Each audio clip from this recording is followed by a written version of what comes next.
மக்கள் அனைவருக்கும் வணக்கம். திருமாவளவன் சொல்றாரு, தாவேக்காவும் சேரணும், திமுகவும் சேரணும், தமிழகத்தில் உள்ள எல்லா கட்சிகளும் சேர்ந்து பிஜேபியை மதவாத சக்தியை எதிர்க்கணும் அப்படின்னு சொல்லிட்டு அவர் பிரச்சாரம் பண்ணுறாரு. அப்போது எந்த அளவுக்கு அது சாத்தியமாகுது? இப்போது நீங்கள் பிஜேபியை எதிர்த்து மோடியை அவர்களை எதிர்த்து நீங்கள் பிரச்சாரம் பண்ண போகையில் உங்களுடைய பிரதமர் கேண்டிடேட் யாருன்னு உங்களால் சொல்ல முடியுமா? சொல்லுங்கள் பார்ப்போம். 3வது அணி உருவாக்குனாங்க, 4வது அணி உருவாக்குனாங்க, எத்தனை அணி உருவாக்கி யார் யார் என்ன நிலைமையில் இருக்காங்க? 28 ஸ்டேட்டில் இன்னைக்கு பிஜேபி தனித்து ஆளுகிறது. திருமாவளவனுக்கு தெரியும்னு நினைக்கிறேன். வரும் எலெக்ஷனில் வரும் எம்பி எலெக்ஷனில் நீங்கள் ஜெயிப்பீங்களா? நீங்கள் ஒரு வேலை பண்ணுங்களேன், நீங்கள் தனித்து நின்று எப்படியாச்சும் ஒரு சீட்டு ஜெயிச்சிருங்க பார்ப்போம். ஒரு எம்பி சீட்டு திருமாவளவன்னா ஏதாச்சும் ஒரு தொகுதியில் இந்த முஸ்லீம் லீக் கட்சிகள் இவங்க எல்லாரும் சேர்ந்து தனித்து நின்று நீங்கள் ஏதாச்சும் ஒரு தொகுதியில் ஜெயிச்சிருங்க, கூட்டணியே வைக்காம. இப்போ திமுக அடுத்து யார் கூட கூட்டணி வைக்க போகுது, எந்த தேசிய கட்சியோட கூட்டணி வைக்க போகுதுன்னு தெரியல.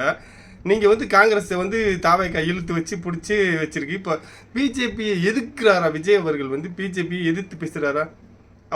அவர் சூசகமான அரசியல் பண்ணுறார். பிஜேபி இருந்தால் தமிழகத்தில் நிறைய சாதிக்க முடியும் என்று சூசகமாக அவர் பிஜேபிக்கு ஆதரவு கொடுத்து கொண்டு இருக்கிறார். அதுவும் உங்களுக்கு தெரியும், ஓகேவா? அடுத்த எலெக்ஷனில் சப்போஸ் பிஜேபி தமிழக எம்பிக்கள் சார்ந்து தான் ஜெயிக்கணும்ன்ற நிலைமை வந்தால் கூட நீங்கள் போயிடுவீங்க, அப்படித்தானே? இப்போது பிஜேபி இந்த 40 சீட்டு திருமாவளவன் ஒரு சீட்டு இருந்தால் பிஜேபி அங்கே பிரதமர் மோடி அந்த நிலைமை வந்துச்சுன்னா உங்களுக்கு ஒரு பெரிய மந்திரி போஸ்டிங், இந்தியாவிலே இல்லாத போஸ்டிங்கு, துணை பிரதமராக கொடுத்தா நீங்கள் போவீங்களா, போக மாட்டீங்களா? சொல்லுங்கள் பார்ப்போம். மதவாத கட்சி எதிர்த்து நீங்கள் நிற்கிறோம்னு சொல்கிறீங்க. இன்றைக்கி திமுக தோற்று போச்சுன்னு சொல்லிட்டு நீங்கள் இந்த பக்கம் நாங்கள் எல்லோரும் ஒற்றுமையாக இருக்குன்னு சொல்கிறாங்க.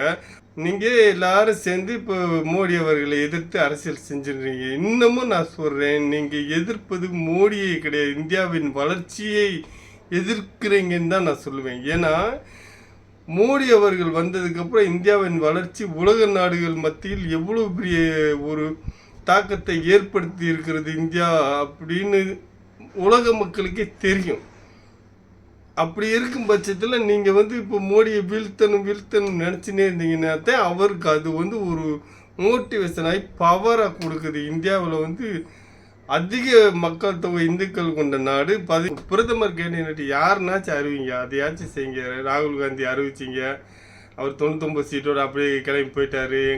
அந்த அரசியல் டயத்தில் மட்டும் பேசுவார். பேசிட்டு வி டாம் ஜா ஜாக்கை ஜாக்கை ஜாம் காம் அப்படியே கிளம்பி எங்கேயாச்சும் வெளிநாட்டுக்கு போயிட்டு உல்லாசலில் ரெஸ்ட் எடுத்துகிட்டு மெதுவாக வருவார். இதுதான் அவருடைய அரசியல், அவங்க கட்சியோட அரசியல். அது எல்லாம் தெரிஞ்சுக்கிட்டு நீங்கள் எப்படி நீங்கள் மோடியை எதிர்த்து பேசி மதவாத கட்சியை எதிர்த்தோம்னு சொல்கிறீங்க? போய் பாருங்கள். இன்றைக்கி ஒரு லாரி டிரைவர் போட்டிருந்தார் மேற்கு வங்கத்தில். மம்தா பானர்ஜி, நீ ஆட்சி ஆண்டு வருங்களே பாரு. பிஜேபி 1 மாதம்தான் ஆகுது பாரு. 1 மாதத்துலேயே ரோடு போட ஆரம்பிச்சிட்டாங்க. இதான் 1 லட்சத்துக்கும் பிஜேபி ஆட்சிக்கு வித்தியாசம். ஆனால் எங்கள் ஊரில் தமிழ்நாட்டில் பிஜேபி வரக்கூடாதுன்றாங்க. என்னையை பொறுத்தளவுக்குலாம் பிஜேபி வந்தால் நல்லா இருக்குன்னு தான் நான் நினைப்பேன். ஏன்னா இருக்கிற ஸ்டேட்டெல்லாம் சுற்றிட்டு வந்துட்டேன். இந்தியாவுக்குள்ளே போகாத ஒரே ஆட்சிக்கு 2 மாதம் கூட ஆகல, அதுக்குள்ளே ரோடு எவ்வளோ சூப்பராக போட்டு கொண்டு இருக்கிறார்கள் அங்கன்னு அப்படின்னு லாரி டிரைவர் அங்கே ஒரு வீடியோலாம் போட்டிருக்காரு. அதெல்லாம் போய் பாருங்கள். எனக்கு பொறுத்தவரை இந்தியா வளர்ச்சி அடையணும், ஒரு ஏழைப்பட்ட மக்களுக்கு வாழ்வாதாரம் உயரணும். அது இந்தியாவில் இருந்தாலும் சரி, தமிழகத்தில் இருந்தாலும் சரி, வட மாநிலமாக இருந்தாலும் சரி, நார்மல் நம்ம ஏழைப்பட்ட மக்கள், மிடில் கிளாஸ் மக்கள் வாழ்வாதாரம் உயரணும், ஒரு 3 வேளை சாப்பிடணும்.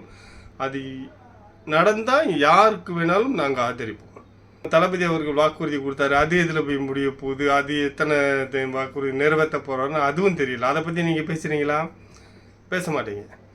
இப்போ திமுக செஞ்ச தப்பை பூரா இழுத்து போட்டு இங்கிட்டு விளையாடின்னு இருக்காங்க. அங்கிட்டு ஏடிஎம்கே உள்ள எம்எல்ஏக்கு ராஜினாமா பண்ணி இந்த பக்கம் வந்துட்டுருக்காங்க.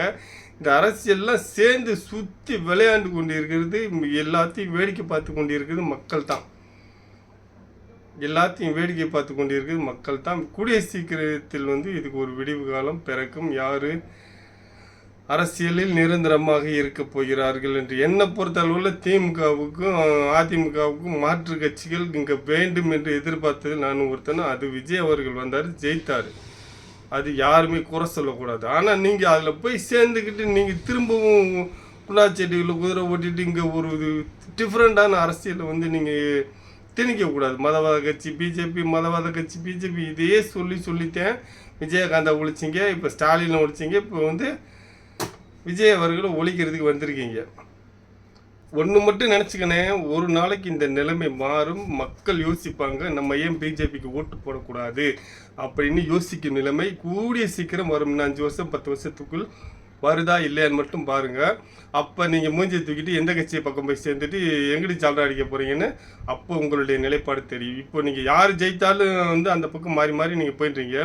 ஒரு நாள் வந்து மக்களிடத்தில் பிஜேபி மக்களுக்கான கட்சி என்று ஒரு நாள் தெரிய வரும். ஏன்னா நான் பிஜேபிக்கு சால்ரா அடிக்கிறவங்களாம் கிடையாது. மோடி எனக்கு பிடிக்கும், அவர் கொள்கை கோட்பாடு எனக்கு பிடிக்கும், அவர் இந்தியா வளர வேண்டும் என்று நினைச்சு கொண்டிருக்கிறார், அவர் கொள்கை எனக்கு ரொம்ப பிடிக்கும். அதனால் நான் மோடிக்கு சப்போர்ட் பண்ணி பேசுவேன். மற்றபடி எனக்கும் பிஜேபிக்கு சம்மந்தம் கிடையாது. ஆனால் பிஜேபி மக்களுக்கான கட்சி என்று, ஏழைப்பட்ட மக்கள் வாழ்வாதாரம் உயரும் என்று ஒரு நாள் மக்கள் யோசிப்பாங்க. அன்னைக்கு நீங்கள் என்ன பண்ண போகிறீங்கன்னு பார்க்கலாம். நன்றி, வணக்கம்.